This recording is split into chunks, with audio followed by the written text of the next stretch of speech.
बदलते भारत की शान।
एक ही संतान है, उसके सिवाय इस संसार में मेरा और कोई नहीं है।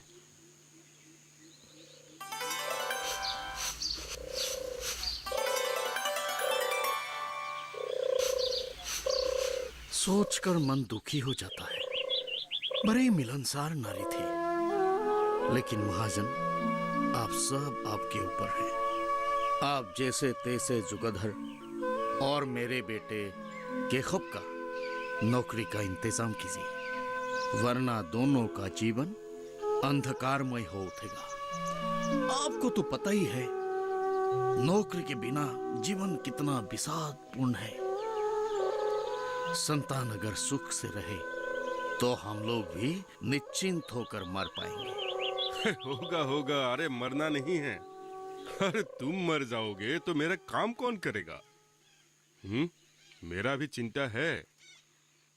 मेरा इतना संपत्ति अच्छा से संभले तो तुम्हारा बेटा भी इस संपत्ति को खाकर खत्म नहीं कर पाएगा।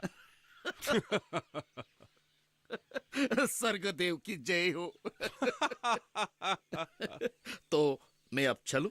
ठीक है, जाओ।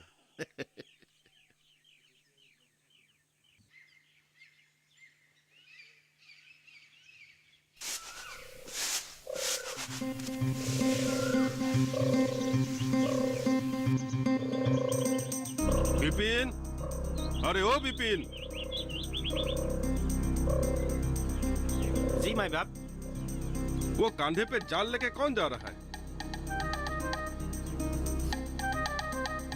ये तो पुनेश्वर है माई बाप, हमारा जादव का पड़ोसी। वो कहाँ जा रहा है? जाल लेकर जा रहा है, मछली ही पकड़ेगा शायद। तो उसको बोलो मैंने बुलाया है। जी हुजूर। जा अभी तुरंत। जी।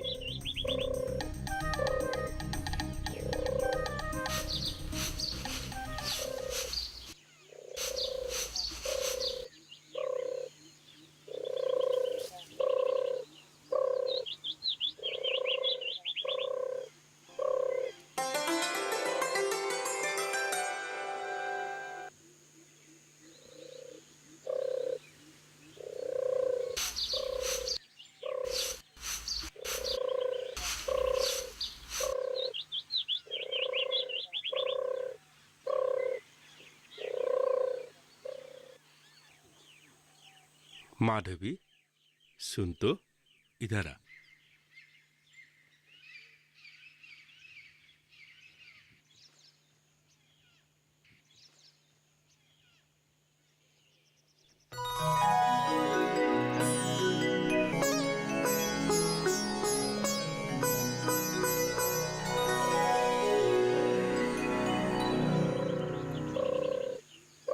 मैंने बिपिन से कहा है सोनेश्वर को बुलाने के लिए, उससे सभी मछलियां रख लेना और रात को ओटेंगा के साथ झोलदार मछली बनाना।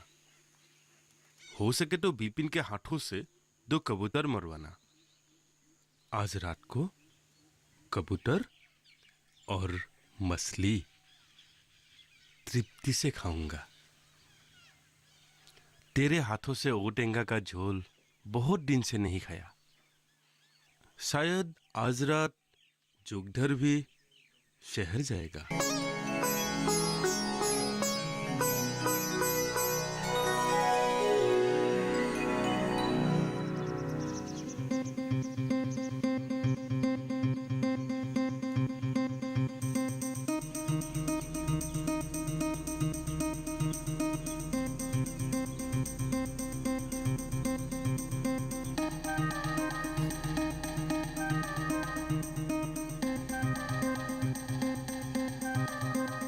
क्या रे होनेश्वर, मछली मिला कि नहीं?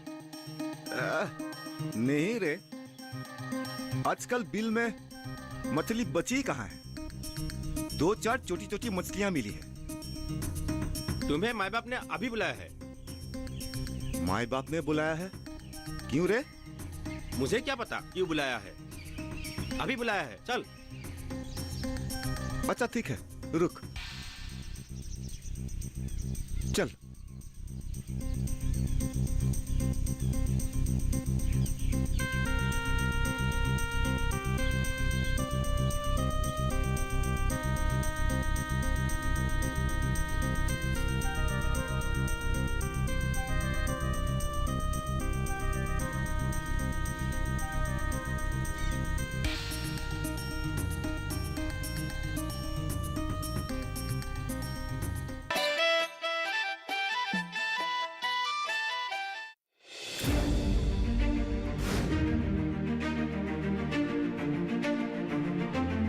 फसलों के भाव से लेकर उनकी आवक तक, पैदावार से लेकर बुआई के क्षेत्रफल तक, आयात से लेकर निर्यात तक, घरेलू से लेकर वैश्विक बाजार तक, मंडियों की सही और ताजा जानकारी पाएं। विशेषज्ञों की राय का लाभ उठाएं। देखिए मंडी खबर सोमवार से शनिवार शाम 5 बजे सिर्फ दूरदर्शन किसान पर।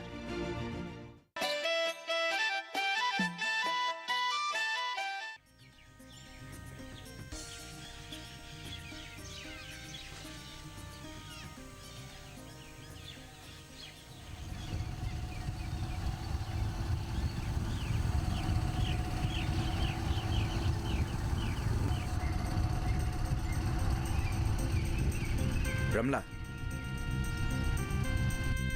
सुनना, एक बार, सिर्फ एक बार के लिए।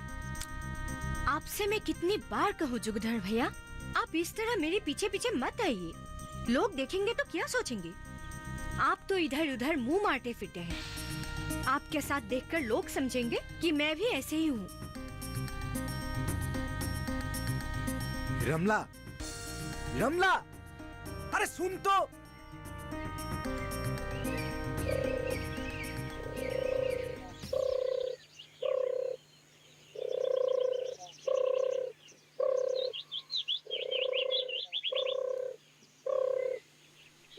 माँ बाप बुलाया था आपने? हाँ, तुम मछली पकड़ने गए थे?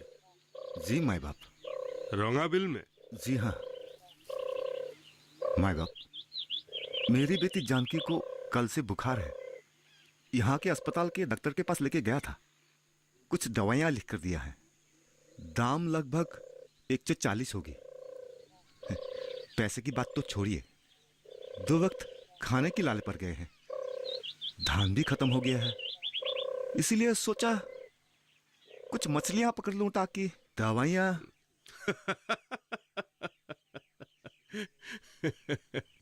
अरे तू तो पूरी इतिहास बताने लगा।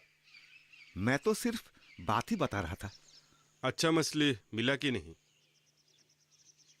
नहीं मिला माई बाप। इतनी बड़ी बड़ी मछली मिला है माई बाप। अरे कहाँ बड़ी बड़ी मछली पकड़ा है रे? 2-3 छोटी छोटी मछली बड़ी मुश्किल से हाथ लगी है माई बाप। सुन, आज मेरे घर मेहमान आने वाले हैं। कुछ अच्छी मछलियां देकर जाना। आज मुझे बख्श दो माई बाप। मछलियां बेचकर आज मैं दवाइयां नहीं ला पाया तो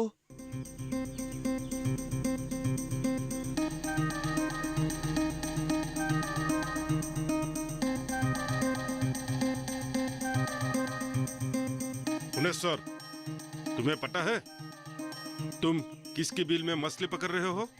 माई बाप, बिल आपकी जमीन में ही पड़ता है।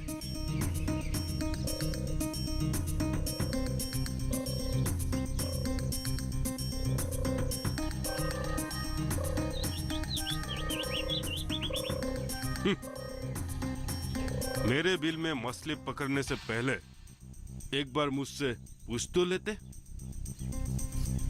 माई बाप, मुश्किल में फंसा हूं, इसीलिए सुबह सुबह मछली पकड़ने निकला। नदी को तो आपने दाक में ही ले रखा है, उधर जाने की हिम्मत ही नहीं हुई। आप अगर कहे तो आपके तालाब से ही कुछ मछलियां पकड़ के देता हूं।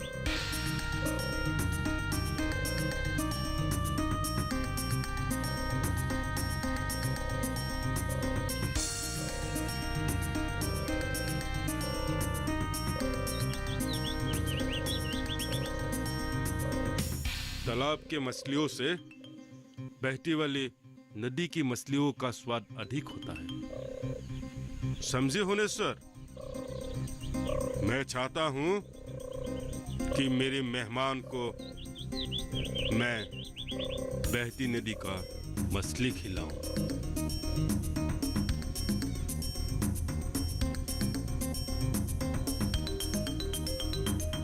लेकिन माई बाप। विपिन, उसको बोल दो मेरे बिल में मछलियां पकड़नी है तो कुछ अच्छी मछलियां मेरे घर में दे के जाए, वरना मेरे जमीन से उससे बाहर कर दो। माई बाप,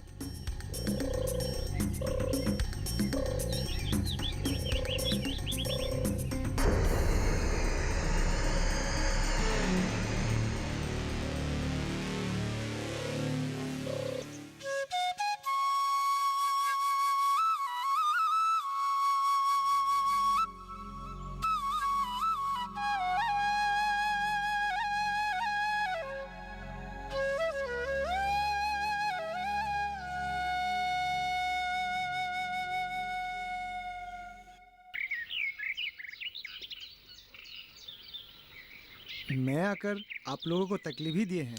इसमें तकलीफ की क्या बात है? घर में मेहमान आए तो अच्छा ही लगता है, और शहरी मेहमान की मेहमान नवाजी का मौका नसीब वालों को ही मिलता है। बातों में आप इससे पार नहीं पा सकते। एक ही दो से बोलती बहुत है। भैया, मैंने कहा ज्यादा बात की। आप एक बोलोगे तो ये 10 कहेगी। ठीक है, मैं कुछ नहीं बोलूंगी। आप लोग क्या हमेशा ऐसे ही झगड़ते रहते हो? देखिए ना, मैंने कहा ज्यादा बात की, बात बात पर मुझसे झगड़ते रहते हैं। तुम्हारी जैसी बहन के साथ मजाक ना कर किसके साथ करेगा? हाँ, और ससुराल चली जाएगी तो किस्सा ही खत्म। भैया, मैं तुम्हारी हाथ से गर्म चाय पीऊंगा। हॉस्टल की आदत अब तक गई नहीं है। खाने के बाद एक कप चाय के बगैर चलता ही नहीं है। जरूर जरूर। रमला, एक काम कर, हाँ, हम दोनों के लिए चाय बना के लेके। ठीक है भैया, अभी लाई। हाँ, चलिए जादव जी, लगे हाथ आपकी खेत भी देख आते हैं। ठीक है। रमला, एक काम करना, चाय खेत में ही ले आना और तुम्हारे लिए भी ले आना। चलिए। हाँ, चलिए।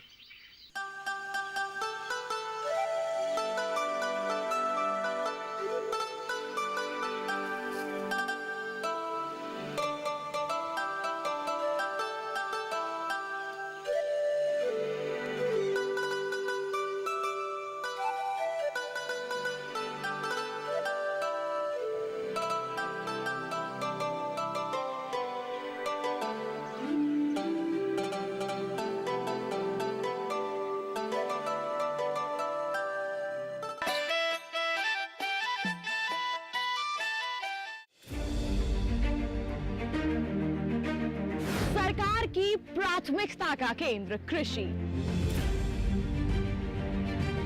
हर दिन नई इबारत, आत्मनिर्भर नया भारत। आधुनिक तकनीक और विज्ञान का मेल। किसानों की मेहनत है ये, नहीं है कोई आसान खेल। बीज से बाजार तक, अन्नदाता से खरीदार तक।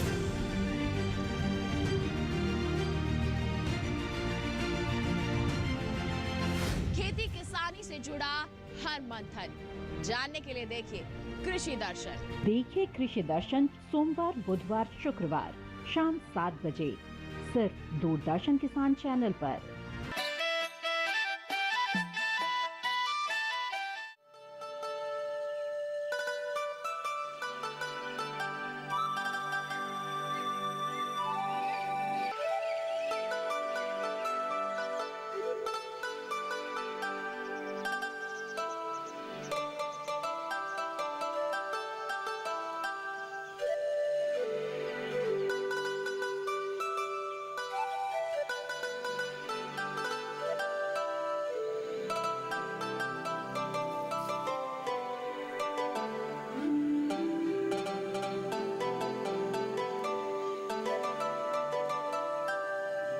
आपकी खेती अच्छी हुई है।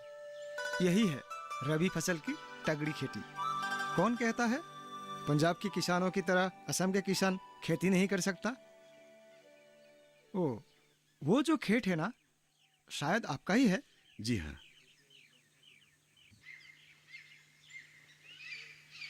कौन सी जात के धान है? पंकज। कहाँ से लाए हैं आप? पिछले साल सब्सिडी मिला था और मांगा था पर मिला नहीं। खाद उसी मात्रा में ही दिया है, सरकारी खाद 60-40 की रेशियो से। आपकी गोभी की खेती भी अच्छी हुई है, उन्नत जात का है। जी हाँ। हलिराम चाचा, जरा सुनिए तो। हाँ, आ रहा हूँ। ये है हलिराम चाचा, हमारी गांव की है। एक समय बड़े अच्छे किसान हुआ करते थे, पर अभी उम्र बढ़ गया, ज्यादा मेहनत नहीं कर सकते हैं। और उनका बेटा दिलीप तो एकदम निकम्मा निकला। खेती बाड़ी में चाचा को मदद नहीं करता, दिन भर मस्ती करता फिरता है, नौकरी के पीछे पागल है। और ये बुरा आदमी दिन भर अकेले ही खेत में काम करता रहता है। आइए चाचा। चाचा, ये है हमारे नए कृषि विकास अधिकारी। नमस्ते चाचा। हाँ हाँ, नमस्ते। हाँ, इसलिए आपको पहले यहाँ कभी देखा नहीं। ये इस इलाके में नए हैं, परसों ही तो पधारे हैं।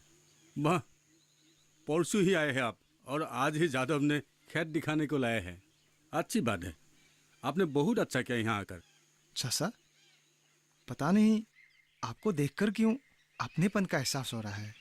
सर, हलिराम चाचा के धान के पौधे में हुई बीमारी के बारे में तो मैंने आपको बोला ही था। जाने से पहले एक बार मैं देख के जाऊंगा, आप चिंता ना करें। जिले से मैं दवाई मंगाने की व्यवस्था करता हूँ। ग्राम सेवक डेका ने बताया था यहाँ के कुछ और जगहों में भी ऐसी बीमारी लग चुकी है, जल्द ही उसकी व्यवस्था करनी होगी। पर ये कौन सी बीमारी है सर? डेका के अनुसार BLB मतलब बैक्टीरियल लीफ ब्लाइट। फिर भी मैं एक बार जाके खुद निरीक्षण कर लूंगा। पता नहीं, पहले तो हमने ऐसी बीमारी का नाम तक नहीं सुना था। इससे पहले ये बीमारी तो यहाँ पर नहीं था। हलिराम चाचा, आपने कौन सी जात का धान रोपा है? पता नहीं सर, यादव ने ला कर दिया था। इससे पहले ये धान कभी नहीं रोपा था। यादव ने कहा था ये धान के बीज से अधिक अनाज होती है, इसलिए रोपा था। पर अब क्या, अब तो बीमारी लग चुकी है। अब भगवान के ऊपर ही भरोसा है। आप बीमारी को लेकर चिंता मत कीजिए, हम है ना, सब ठीक हो जाएगा।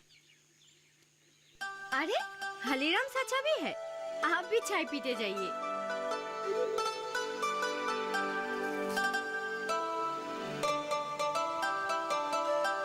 ला बेटी।